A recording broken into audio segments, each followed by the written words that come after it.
Hey, live on Pat Soundbytes Unplugged podcast. Pat Calamari here. As you know, I rock the world, keeping new music alive, and I got this great, cool band behind me. Returning guest Ryan Jones, lead singer, vocalist, songwriter, great, cool guy.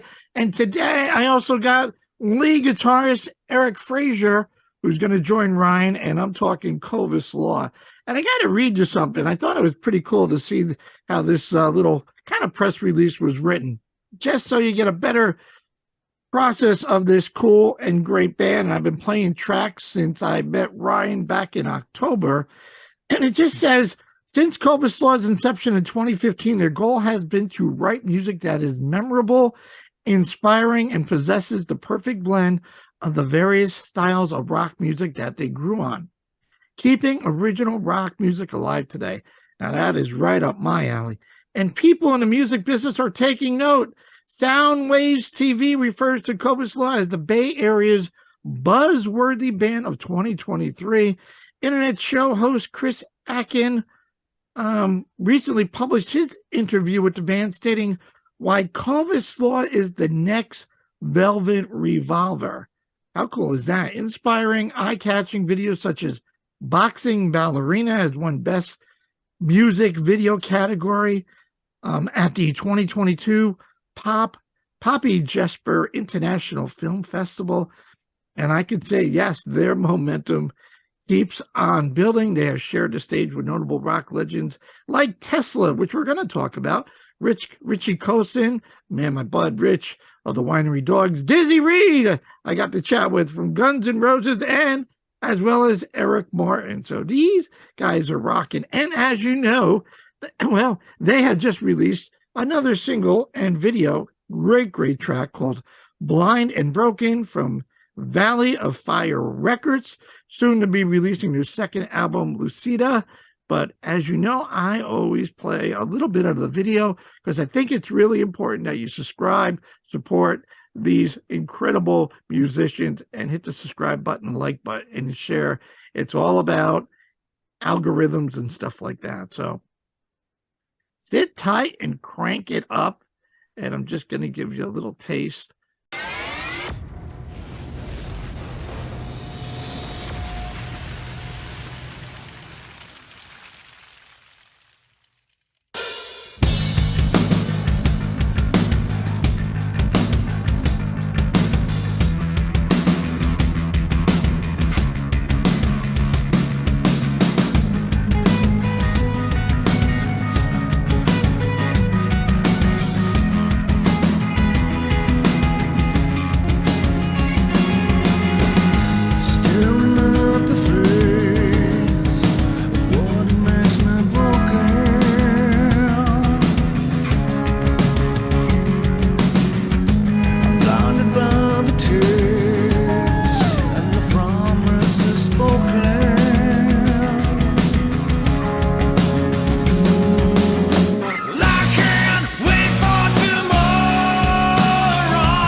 That. All right, bring back my man Ryan Jones. Brother Ryan, where are you? There's Ryan. Where are you, brother Eric? Right here, Eric man. Fraser, Ryan Jones back in the house. Eric, a pleasure meeting you. Man, what a great track. How are you gents doing today? Fantabulous. How about you, Pat? Rocking and rolling. Eric, what's going on, dude? Nice to meet you. Yeah, you as well, man. I'm really excited to be on your show, and I loved hearing the track coming into this interview. Oh, absolutely. No, it's all about the numbers, and we got to get you as much exposure as possible, and we'll get into that in a second. My goodness, Blind and Broken. I love the video. I love the track. You guys continue to rock. That's why I wanted to read what the press release. I mean, the momentum keeps going. You've recently opened up for Tesla. We'll get into all of that. As Eric, as you know, I interviewed Ryan back in October for Romantic Traffic. We had a great chat. Every time I think of that song, I still think of Ryan of that knucklehead sitting next to me on the plane cutting his toenails. I'm like, oh my goodness. I don't even want to get into that. Talk about mentally engaged, getting ready to fly to New Orleans and want to kill myself. Talk about Yeah, sounds real pleasant. Oh yeah, perfect for romantic traffic. I understood exactly all about that song, but I always start off with Eric. I know you've been playing. You're from San Jose and been playing in numerous bands for 25 years, and that is all great stuff. I always start off with, where did you find your love for music? Mom, dad, where did you gravitate to that guitar and say, I want to do this for a living, maybe? Yeah, so my dad started out as a jazz trumpet player, Wow. and played throughout the 1950s. Was on various different college radios and bandstands, and but I was born in the late 60s. My brother first picked up the bass probably when he was around 12 years old. And as soon as he had that bass, and I knew I wanted to be a guitar player, and so yeah, that's how it started. Very cool, Ryan. I think you said mom was an opera singer, if I Well, your memory recall. serves you well. Yeah, my mom was. She was a classically trained opera singer. She never, unfortunately, had a chance to do anything with it. But yeah, she also dabbled with piano, and my dad's mom was actually the president of the LA Unified School District's Music Association, and she taught piano as well. But I guess I get the vocals from my mom, so very fortunate for that. Yes, and we all are very fortunate for that. Blind and Broken, just recently out. I want to say May. Great video. Ryan, talk to me about that. I mean, you guys are in the water. You got a cool looking girl there. Guitars in the water. I read somewhere that Eric had the guitar, and Ryan, you painted it, custom painted guitar. I mean, I love your videos. I mean, from boxing ballerina to romantic traffic. This is a pretty cool side to show you guys your personality and obviously showcase your music. So talk to me about the concept, Ryan. Sure. Well, I mean, there was a lot of debate within the band about the third single. We wanted to show a different side of the band, and we felt in the end that Blind and Broken really provided that. The first two songs are, I think a lot of people, I don't want to put things in a sandbox, but they kind of say, oh, it's kind of STP-ish and all that. But Blind and Broken really presented an opportunity for us to show a different side of the band. And so when it came to coming up with a concept for the video, personally, it was pretty easy for me because the lyrical content of it lends itself to a lot of visual elements. And so it's going to be definitely a much more serious video. And so when writing the script and the shot list of it all, we talk about the song essentially is about me finding Christ and sins of life and coming clean and all that. And so the video shows the dirty side of things. I'm covered with mud. The actress, who's amazing, Avery Hawthorne, she did a fabulous job. She too is representing that side of it all. And she eventually, as you see in the video, she falls into this lake, and she's all of a sudden underwater, and miraculously she's getting this cleansed part of her life to the forefront now. And what we wanted to do was kind of show how could we actually do all that stuff. And the video, again, it was really covering ourselves in mud and getting wet, to be blunt. And Mike Sloat, the video director who also did the first two, the guy is just an incredible Bay Area talent. And so he did an incredible job of capturing all the pieces that we wanted, spent a whole day underwater shooting those shots. And I always like to say the band, till this day, I think, Eric, I think you're probably still angry with me on it. We're probably more Joe than Mike than anybody else, but it was not easy. A lot of people think those shots were actually CGI. I'm sorry, these pockets aren't deep. We don't have the finances for that. It was all the real deal. But it was really, really cool concept just to show like the transformation of someone, going from the dirt of life to the clean side of life. and still being able to kind of move forward in a way to will try to walk that straight path as well. So there's a lot of hidden meaning throughout that video. I could go on and on for days about it, but I already went on too long, but that's kind of the gist of it all. No, great job. It's well produced. I love the song, very radio friendly, very catchy. I love the lyrics. I'm a lyric guy. I can't wait for tomorrow and all that. It's guitar driven. I love the groove of the beginning of the song. Eric, talk to me about this guy, Ryan, here, and his songwriting process. I mean, he reminds me of my buddy Billy Gibbons because he doesn't say the same words. He doesn't like make it really clear. He has this way, this metaphoric way of getting his music out there in lyrically. Am I correct with that? Would you say? 100%. Yeah. And Ryan already kind of teed up the conversation of why this specific song was chosen to be the third single. You can tell from the intro, we got that floating drum line happening. Mike Onetto, our killer bass player, is just doing a menacing bass line. He's setting the stage that something is about to happen in the song.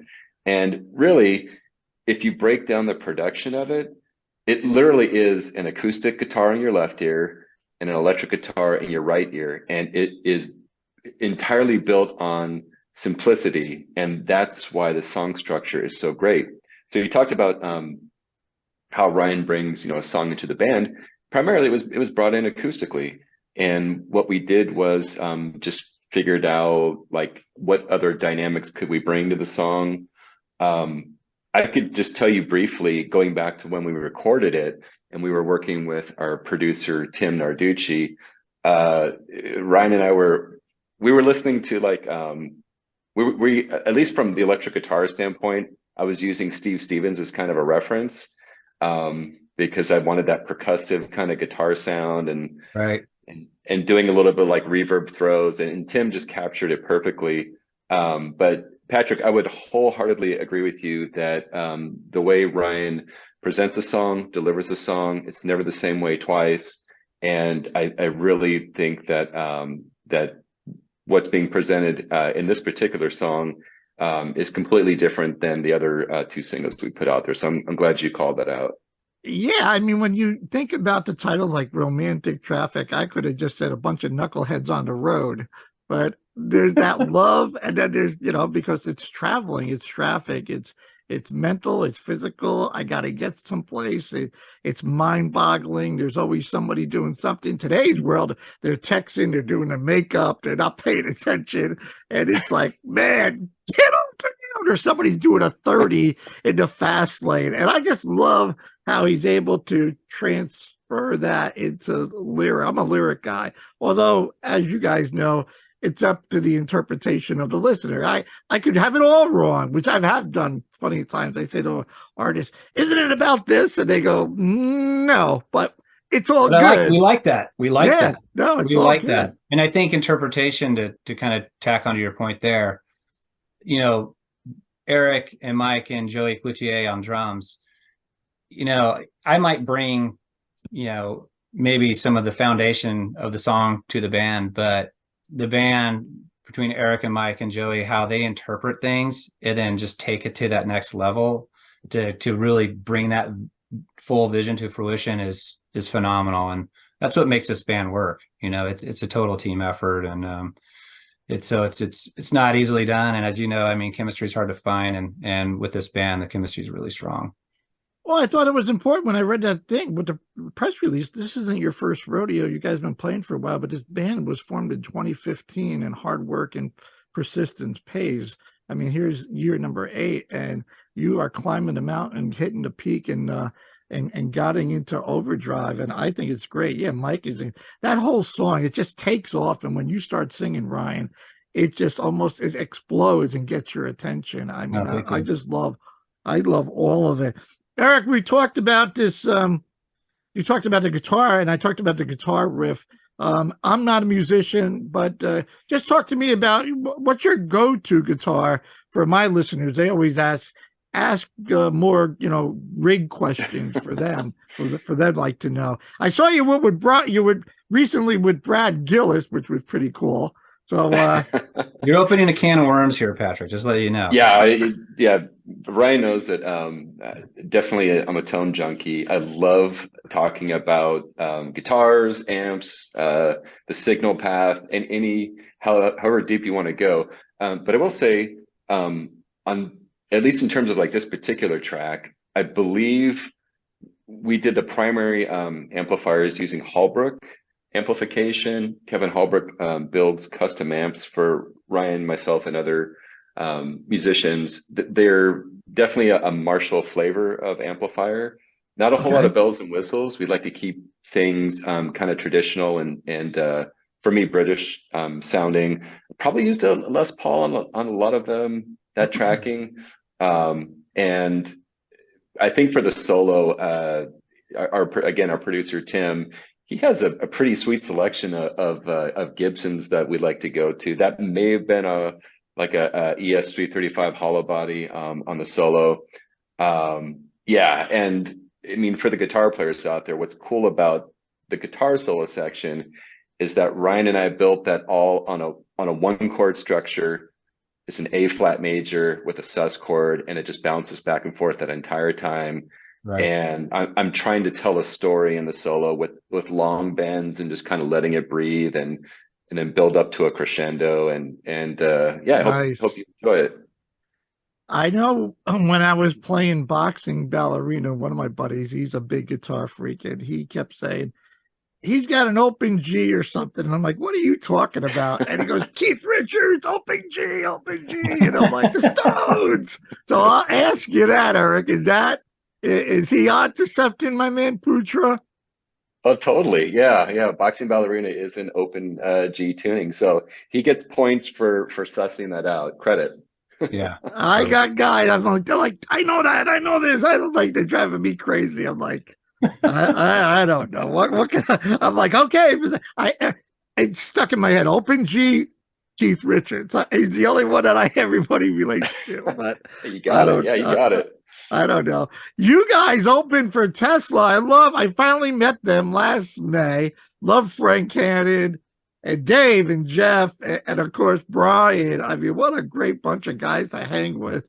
How exciting was that, Ryan? I mean, you're opening for Tesla. And I'm like, no, they need to go on tour, the whole tour. Not one show. Come on. We got to get you out of the Bay Area. We'll give him a call. I will. I got Frank's number. I will do that.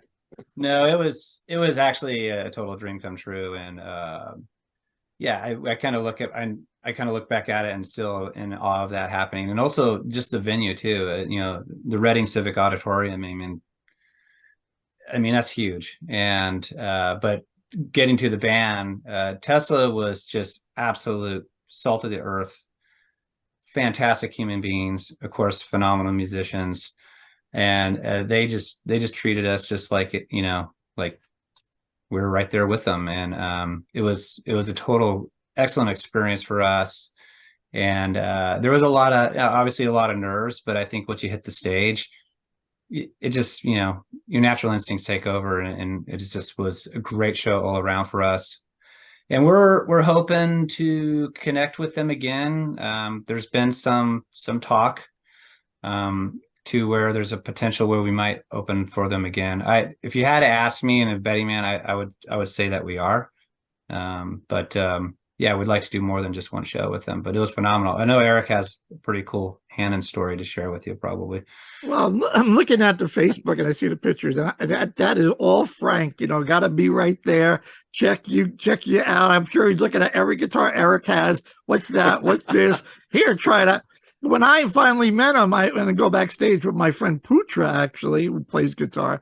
And he's so like, Mr. Frank, can I ask you a question? We're like laughing. How did you do this? And Frank's, yells at his tech Mike, come over here, bring over the guitar. And he actually took the time to show my buddy how to play, Signs or whatever the song was that he was asking. And awesome. It was priceless. I'm like, you can't, it'd be nice that everybody would do something like that. But that's like where my love for Frank and those guys are.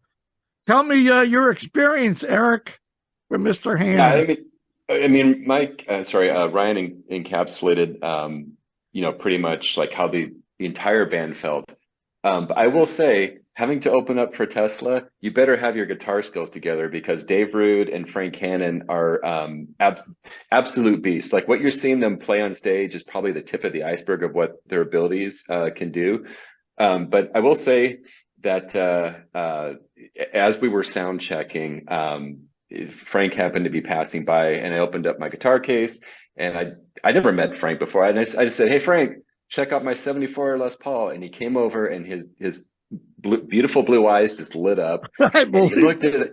He looked at it, and I put it in his hands, and he's checking it out, and he calls over his Dave, the other guitar player, and then instantly Frank gets on the phone with his friend out in Reno, who owns like a vintage guitar store, and he's snapping pictures of the guitar, and he's asking me to hold it up, and it was just one of those moments where, how Patrick, sometimes you're worried, like if you meet your idols, you might be either worried about it, or just that the experience leaves a bad taste in your mouth.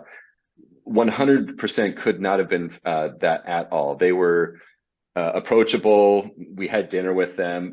And the other interesting thing too is, like, it doesn't matter how much gear or guitars you have, you're always going to be interested in getting more, or what other people are playing. And they were just totally open to talking gear with us the entire night. And as you pointed out, their texts were just salt of the earth, super conversational, pulled us over at multiple points in the night when Tesla was playing their set, and allowed us to watch from the side of the stage. And it just made for such a memorable experience.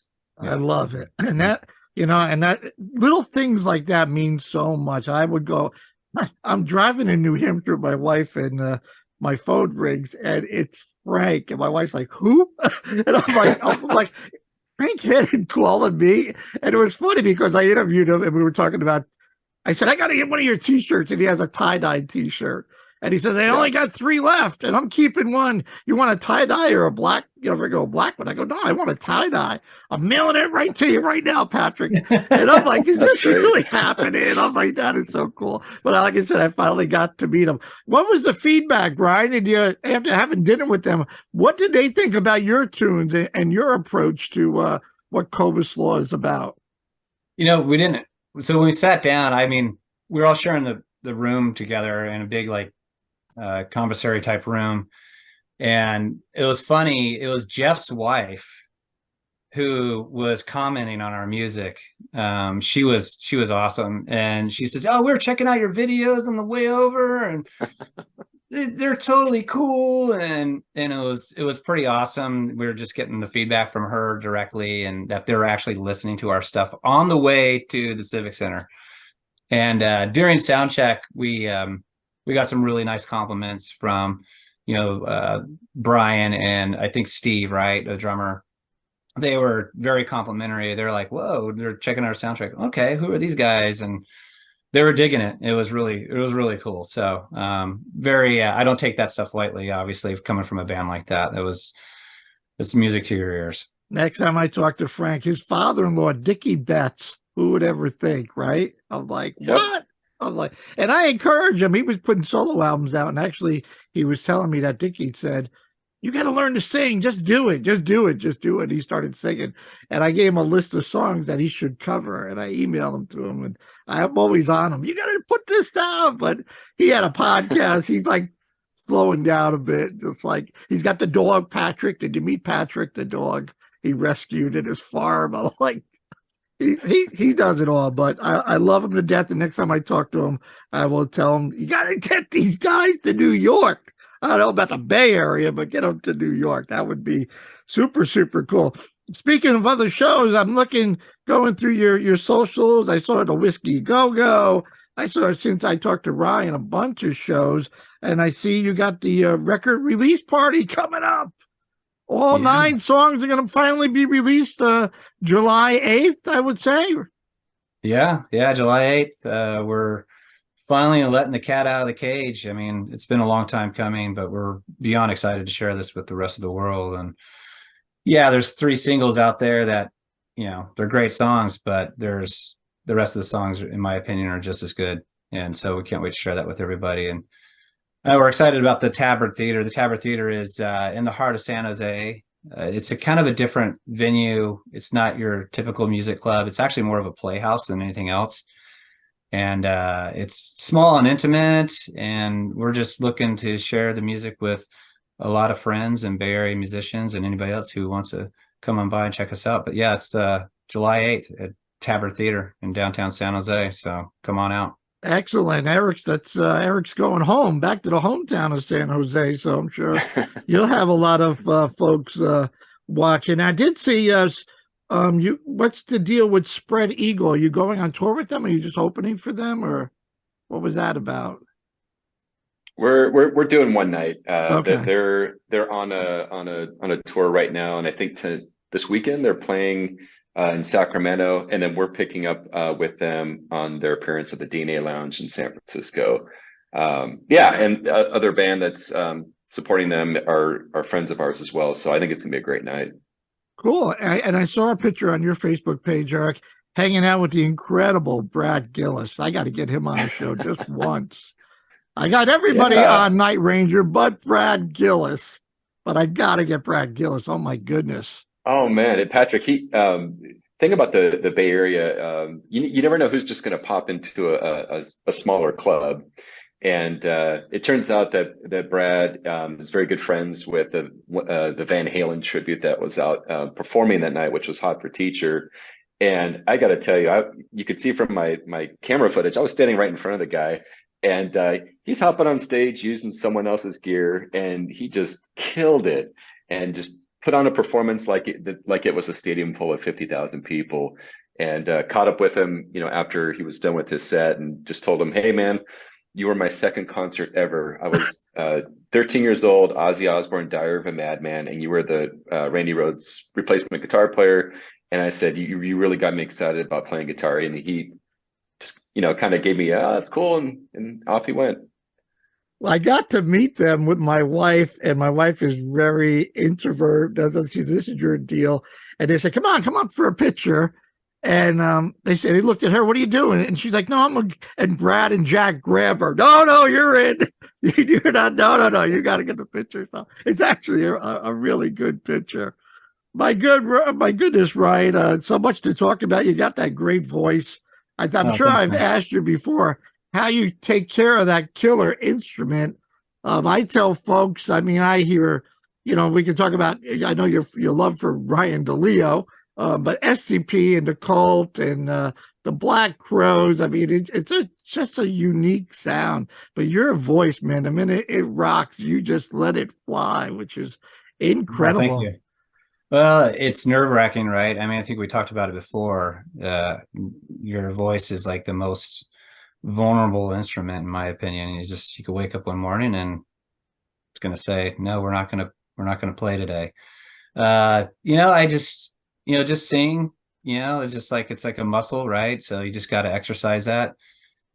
Sing on a regular basis and just sing smart. Make sure when you are singing, you're not competing with the rest of the band, right? You got to be able to hear yourself. And I think it's also about understanding what you can and cannot do too. That's part of the singing smart part of it at all. I'm not a smoker or anything like that. So, I just eat healthy and exercise, I think, are the biggest things that you could do. Right.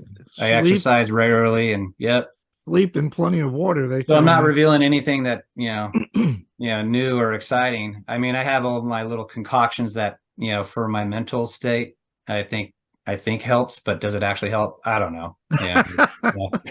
It just helps me feel better about it when it's go time. I remember Eric Ryan telling me that you were the wonderful guy that created this wonderful logo with the Raven, and I forget if I told Brian, but I got it like an Alfred Hitchcock. It's got, the name Corvus Lore. It's very mystique, and I'm blocking the Raven now, but I'll post that on the video before or even after. What was your thought putting all that together? That's pretty cool. Good job. Oh man, I totally appreciate that. I do some graphic design on the side, outside of playing music, and we were, well, first of all, we had the name first, and then you hit the nail on the head, Patrick. I'm a huge fan of Alfred Hitchcock films, The film Bird, noir. right? I mean, The Birds, and obviously Edgar Allan Poe and The Raven, and we were just kind of centering around a theme. And then I found that typeface worked perfectly, and we just figured out a way to make the symmetry come together, and put The Raven in there as well. And the thing I really look for in a logo is that it's clear, crisp, and works from a distance. And I think this one definitely hits it. I'm totally happy to see it behind your your head during this interview. It's really cool. there you go. Well, they always say the Nice. hardest part of a band is finding a name, right? Something Impossible. unique. It's like you could come up, who Kiss is already taken, it's like There really you go. who would ever think, but you got a great band name, and great job with the logo. Ryan, Blind and Broken, where can everybody download it, buy it, stream it, get it? The usual suspects, right? We're on all streaming platforms, so iTunes, Spotify, and the rest of the gang there. You could also go to like the YouTube channel for Valley Fire Records and also Corvus Lore. We're on Instagram and Facebook and apparently TikTok too.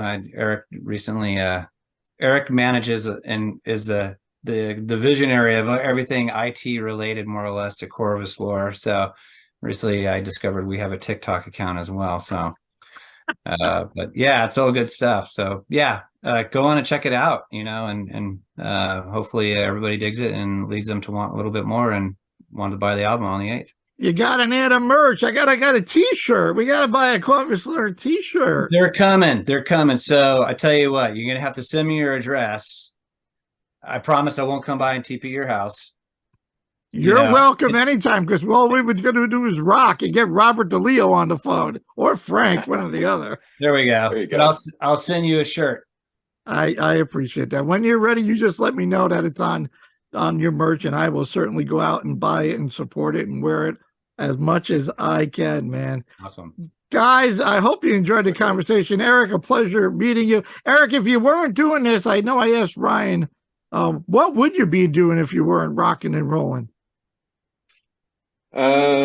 Gosh, I don't know. Maybe work at a music store, or God, that was a lame answer. I'm sorry. I think my answer was I was going to go paint sand dollars down in Florida on the beach somewhere. You did, Oh. and I said that I would sell ice pops next to you. That's what you said. Well, here, so the other 6 songs, what can we expect? Man. You want to take that one, Eric? Sure.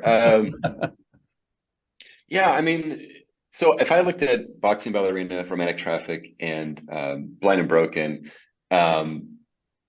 they're somewhat on the heavier side, but there's 3 tracks I want to point you to on the album. One of it is called Tiger Lily Rumble, which is I would say has a bit more of a pop feel to it.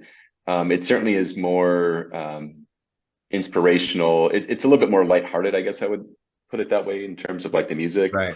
But there's also an acoustic track called Sparrow in the Sun that is totally like Led Zeppelin 3, acoustic driven.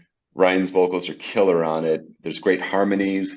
And then the last song on the album is called Lost in the View. And that was a song that Ryan and I wrote together, where I had some of the chord structure, and then he just wrote the story against it that is deeply personal. It's super moving, and it's in a 6/8 swing time, so it just got a nice rhythm to it.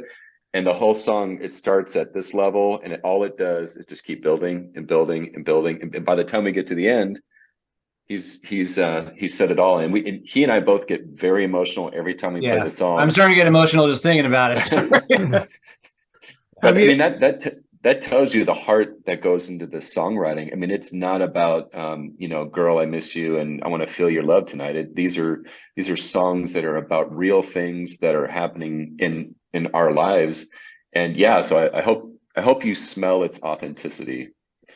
Oh, I know I will. And I'm sure I asked Ryan, is songwriting therapeutic? And I know that answer already, but it's always nice to ask, besides, like you said, to grow broken up and all that, but there's a lot more to life than just a broken relationship. But I love, as I said to you before, I love the way Ryan is able to create using the English language by getting the message across without making it so obvious, like Romantic Traffic is cool. Yeah, Blind and I appreciate Broken, you that, would Patrick. never expect. I remember Joel Holster has a song from his first album. He has Joel Holster's 13, just a super group, Tony Franklin, Vinny Apathy, and he's got a song called Until I Left You. And I finally met him a few times, and I just interviewed him Monday. He got a third album out, and I said to him, Until I Left You, was that a bad relationship? And he started laughing. He goes, no, I gave up alcohol. So I'm like, oh, well, that'll do it, Now But you know. You never know, but That's awesome. it's all good. It's all That good. is awesome. All right, guys. Well, I taken enough. Oh, yeah. So the other question is, you were talking, Eric, is were you able to play some of the new songs live? And Ryan, you could grab that if you want. Yeah. So when you say play the new songs live, I mean the stuff that's not released yet. Yes. Yeah, we play them live. Okay. Yeah, we definitely do. A lot of our set lists as of late have been around the 30, 35, maybe 40-minute mark, so we don't get to play everything, but we'll dabble in the older stuff, and then we'll mix in like half of the newer stuff. I saw Shimmer, I want to say, a song. Great song. And it's a great song. And, I don't say it for every band, but watching you guys enough on YouTube and what you put out there is you're definitely a band that you want to see live, that you really can get into. I can't say that. I mean, I love live music, don't get me wrong. And there's nothing wrong with a live show, but there are certain bands that you go, I want to see them live. There's something about them. We got the feel and stuff like that. And I get that from your music. So that's all good. All right, I'll shut up now. Hey, Patrick, I was going to let you know. Next week we're releasing a making of or behind the scenes video about how we created the Blind Broken concept. So it's just a ton of footage about just us behind the scenes with the director. You can see all how the underwater stuff came together, and so look out for that. I will definitely do that. I saw that Ryan painted his guitar that you used underwater. That was actually the lead actress who did that. So Avery Hawthorne, she's a phenomenal artist. Mm-hmm. And I had an extra Gretsch guitar lying around that I didn't care if it got submerged into the bottom of the ocean. And I just told her, I said, hey, I want this all black, and I want a bitchin' wing, right on there that fits kind of the theme of the song and everything on it. And she's like, got it. She sat at the side of my house, put on a bunch of Beatles music, and just hand painted it on just like that. I was like, wow. And then I go, put Easy E on the headstock, because that's Eric's, that's his nickname, Easy E. So it was pretty cool. I love it, guys. Go ahead, Patrick, can you imagine you find somebody that has that kind of talent but can also do acting underwater? Yeah. It's like she was crazy. Unreal. She was crazy. It's all good. And when you watch the video, and I watch it numerous times now, I go, wow, man, so cool. But I it's just the concept. When you can sit with somebody and go, look, this is what I'm thinking, this is what really the song's about, it means a lot to me, make it into a video. And then somebody comes and says, well, let's do this, let's do that. Like you said before, Ryan, going in the water, getting cleansed, releasing. And I'm like, wow, somebody can just take off with it and say, okay, Eric, jump in the water with this guitar. Eric's like, it's 30 degrees out. You got this, buddy. You got this. It was cold. I bet it was. We filmed it all in the deep end of a pool. I have a guitar strapped around my neck, and I'm trying to tread water at the same time. It and look cool at the same time while doing it. And no pets and animals were injured, or people were injured during the filming of this video. No guitars or instruments were harmed in the making of this video. Exactly. Yeah. Got a racket going. We got it. Come on. Squid Music Radio coming next. Squid TV coming next. I got a lot going on, but I love what I do, playing new music, just like playing great new music like what you guys got going on. best of success for Blind and Broken. Let me know if there's anything I can do. My door is always open, and I hope you enjoyed the crazy conversation with me as well. As always, Love it. Patrick. It's great. Thank you for your time and energy and for a chance for us to connect with your audience. Absolutely. It doesn't get any better than this. Ryan Jones, Eric Fraser down the bottom, Corvus Lore. Go check it out. Go to their YouTube page, hit that subscribe button, hit the like button. Watch the whole video of Blind and Broken. You'll know what I'm talking about, and crank it up. Yes. Awesome. Thanks, man.